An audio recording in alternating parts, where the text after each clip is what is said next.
हम जिस मूवी का एक्सप्लेन करने वाले हैं वह हॉलीवुड मूवी है जिसका नाम है इंजीनियस।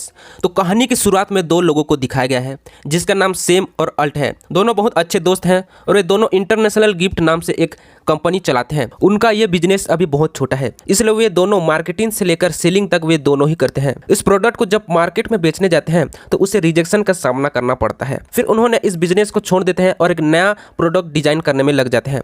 वे ऐसा प्रोडक्ट बनाते हैं जिसमें वॉच के अंदर एक पिक्चर्स रहती है जो एक डॉग की थी।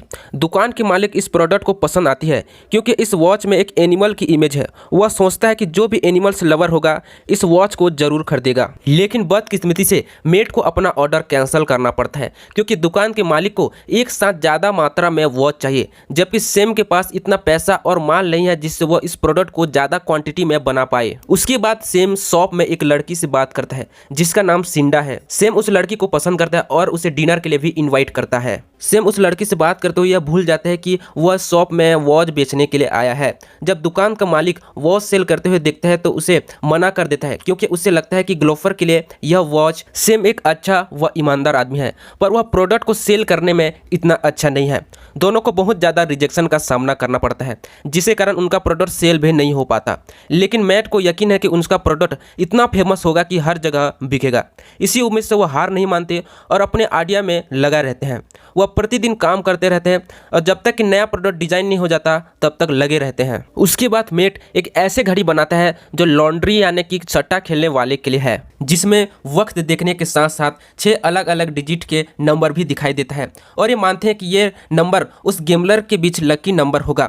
सेम को लगता है कि यह प्रोडक्ट गेमलर के बीच काफ़ी ज़्यादा पसंद किया जाएगा और खासकर लास वेगास में बेचा जाए तो ये काफ़ी पॉपुलर होगा क्योंकि वहाँ काफ़ी ज़्यादा कसिनो है। उनके साथ एक आदमी काम करता है जिसका नाम बिन है जो ऑफिस में पैसे का लेन देन करता है। वह इस आइडिया को सही नहीं मानता। उसे लगता है कि ऐसे घड़ी के नंबर को देखकर कोई भी गेमलर ऐसे पैसे नहीं लगा देगा और इस नई आइडिया से सिर्फ ऑफिस का खर्चा ही बढ़ेगा और स्टोर रूम में पहले से ही सामान है जो अभी तक बिका नहीं है और ये प्रोडक्ट पहले की तरह गोदाम में पड़ा रहेगा। सेम और मेट बीन की बातों को नज़रअंदाज कर देते हैं और वे अपने प्रोडक्ट पर पूरा विश्वास करते हैं कि ये काफ़ी ज़्यादा बिकेगा। दोनों फाइनली लास वेगास आ जाते हैं और वहाँ आने पर डॉग रेस्ट में सट्टा लगाकर पैसा कमाना चाहते हैं। लेकिन मेट ऑफिस का पैसा रेस में लगाने के लिए सहमत नहीं होते हैं।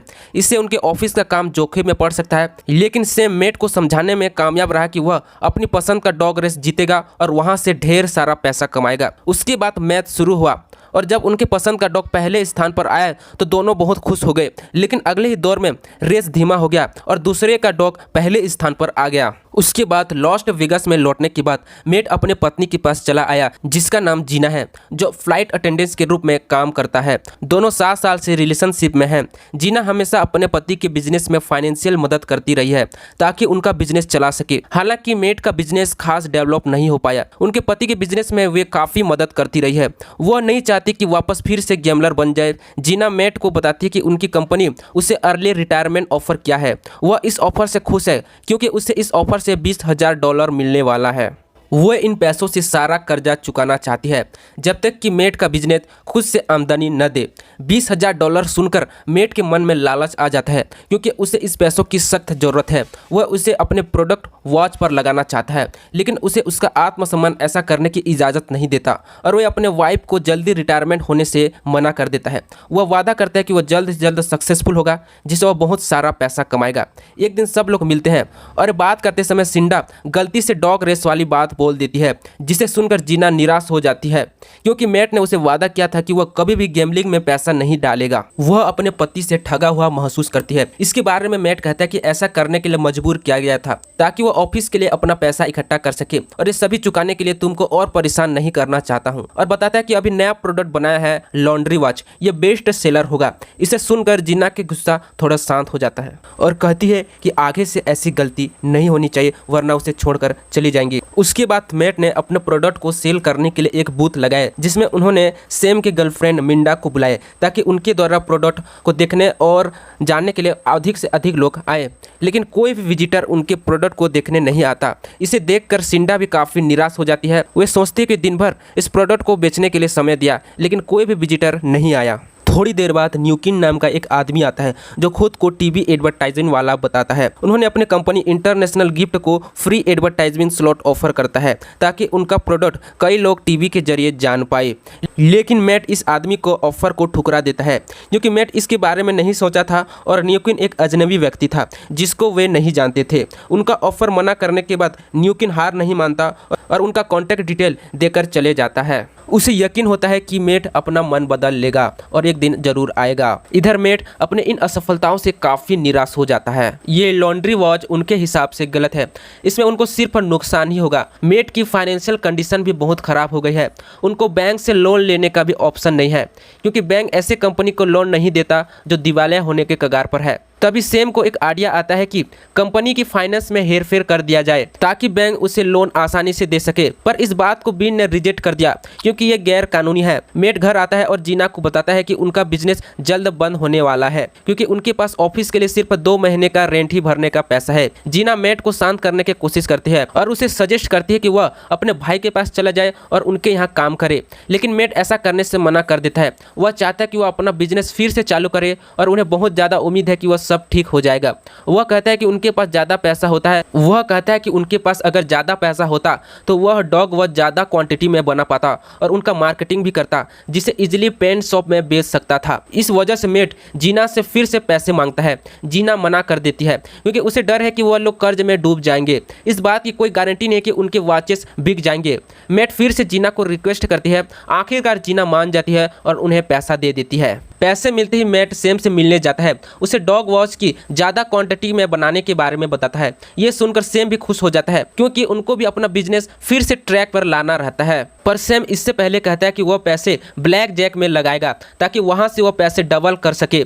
सैम को यकीन है कि वे गैम्बलिंग में जीत जाएंगे क्योंकि वो दोनों ब्लैक जैक में माहिर है, पर मेट इस पर मना करता है क्योंकि अब वह अपने वाइफ को फिर से उदास नहीं देखना चाहता और ये सारे पैसे भी उन्हीं ने दिए हैं, तो ऐसा करना ठीक नहीं रहेगा, ऐसा कहता है। इस पर सैम कहता है कि वह सारे पैसे नहीं लगाएगा। सैम को यह बात समझ नहीं आती कि गैम्बलिंग से पैसा बर्बाद ही होते हैं। मेट फाइनली सैम की बात में मान जाता है और दोनों गैम्बलिंग में पैसा लगाते हैं। गेम की शुरुआत में दोनों काफ़ी ज़्यादा पैसे कमाते हैं, लेकिन ऐसे कितने दिनों तक। और ऐसे ही एक दिन गैम्बलिंग में वे दोनों काफ़ी ज़्यादा पैसा लगा देते हैं, पर वे जीतते नहीं, हार जाते हैं। उसके बाद इस पैसे को और जीतने के लिए और पैसे लगाते हैं, लेकिन ऐसा कर करके वे सारे पैसे गंवा देते हैं। अब मेट को डर है कि जीना के साथ उनके रिश्ते का क्या होगा। सैम को आइडिया आता है कि वो ऑफिस में आग लगा दे जिससे उन्हें इंश्योरेंस के पैसे मिल जाएंगे, पर मेट इस बात पर एग्री नहीं होता है। उसे लगता है कि अब टाइम हो गया है कि उन्हें न्यूकिन के पास जाना चाहिए और उनके साथ काम करना चाहिए, पर मेट को इस बात पर सहमति नहीं होती है क्योंकि वह लोगों से सुना है कि न्यूकिन लोगों के बिजनेस आइडिया को चुरा लेता है। इस पर मेट को थोड़ी सी भी परवाह नहीं होता क्योंकि अब यही एक रास्ता बचा है उनका रिश्ता व बिजनेस बचाने के लिए। अगले दिन मेट सैम को ज़बरदस्ती अपने साथ न्यूकिन के ऑफिस ले जाता है। न्यूकिन उनके साथ अच्छे से बात करता है, उन्हें समझाता है कि टीवी की एडवर्टाइजमेंट से उनके बिजनेस काफ़ी ऊंचाई तक पहुंच सकता है। न्यूकिन ये भी कहता है कि उनके बिजनेस को फंड भी करेगा, उनके प्रोडक्ट को मार्केट तक लेने में काफ़ी मदद करेगा। पर न्यूकिन और एक बात कहता है कि सारा डिस्ट्रीब्यूशन का काम न्यूकिन की कंपनी करेगा और उन्हें सिर्फ 4% ही मिलेगा। इस बात को सुनकर सैम समझ जाता है कि न्यूकिन अपने बिजनेस को पूरी तरह हथियाना चाहता है। जब ये बात कहता है तो और दोनों के बीच बहस चालू हो जाती है, फिर न्यूकिन उसे निकाल देता है। इधर जीना मेट की बर्ताव से काफ़ी नाराज़ है क्योंकि उसे पता चल गया है कि जिस पैसे को मेट को दिए थे उसे बिजनेस में न लगाकर गैम्बलिंग में लगा दिए हैं। जीना मेट से अब पूरी तरह निराश व हार गई है और उसे छोड़कर चली जाती है। छोड़ने से पहले जीना अपने कार को एज ए गिफ्ट देती है ताकि वह इसे अपने बिजनेस में लगा सके या फिर चाहे इसे भी गैम्बलिंग में लगाकर हार जाए। ऐसा कर जीना अपने भाई के घर चली जाती है। कुछ दिन बाद मेट और सैम भी अपने ऑफिस को बंद करना पड़ता है क्योंकि उनके लिस्ट रेन्यू नहीं हो पाता। मेट ऐसा देखकर उसे विश्वास नहीं हो रहा था कि आखिरकार सब खत्म ही हो गया और उसे अपनी पुरानी नौकरी पर वापस जाना पड़ेगा। मेट ने एक फर्नीचर स्टोर में काम करना शुरू कर देता है, वही सैम भी एक कंस्ट्रक्शन काम में शुरू करता है। उनके पास और कोई चॉइस नहीं है। उसके बाद धीरे धीरे दिन गुजरते जाते हैं, लेकिन एक दिन मेट शॉक रह गया कि उसने देखा कि टीवी पर उनके डॉग वॉच का एडवर्टाइजमेंट आ रहा है और अब तक $20,000 वॉच बिक चुके हैं और इसकी 20 और अलग अलग वारंटी है। इसे देख मेट सैम को कॉल करता है और उसे सैम टीवी चैनल देखने को कहता है। सैम समझ जाता है कि आखिरकार न्यूकिन ने उसको बेवकूफ़ बना ही लिया दोनों एक लॉयर के साथ मिलते हैं। लॉयर उनकी मदद करने के लिए हाँ बोल देता है और बोलता है कि उनका केस कोर्ट में लड़ेगा, पर यह पेचीदा केस है, इसको लड़ने के लिए काफ़ी पैसा लगेंगे, ऐसा बोलता है। इसलिए इन दोनों ने केस न लड़ने का फैसला किया। अब मैट को फाइनली एहसास हुआ कि उसके गैम्बलिंग की प्रॉब्लम की वजह से उनकी ज़िंदगी काफ़ी बर्बाद हो गई है। मैट एक कम्युनिटी ग्रुप्स ज्वाइन करता है जहां उनके जैसे कई लोग गैम्बलिंग को छोड़ना चाहते हैं। उसके बाद मैट ने जीना को कई बार कांटेक्ट करने की कोशिश किया ताकि उनका रिश्ता फिर से बन जाए, क्योंकि उसे छोड़कर चली गई थी। जीना मैट को छोड़कर चली तो गई थी, लेकिन वह अब भी पसंद करता था मैट को। उसके कुछ दिन बाद दोनों एक बियर शॉप जाते हैं। दोनों अपना स्ट्रेस दूर करने के लिए बियर पीते हैं और वहाँ टेंडर बियर ओपन करता है और कहता है अब वक्त है बियर पीने का। तभी बोतल को ओपन करते वक्त सेम को एक आइडिया आता है कि एक ऐसा प्रोडक्ट बनाया जाए जहाँ बियर की बोतल ओपन करते वक्त आवाज़ आए। ये आइडिया उसकी रात भर गूंजती रहती है। फिर रात में मैट ने चाऊ को फ़ोन किया। चाऊ उसकी कंपनी के लिए प्रोडक्ट डिज़ाइन का काम करता है। उसके बाद चाऊ ने इस प्रोडक्ट के डिज़ाइन के लिए 2 दिन लगा दिए।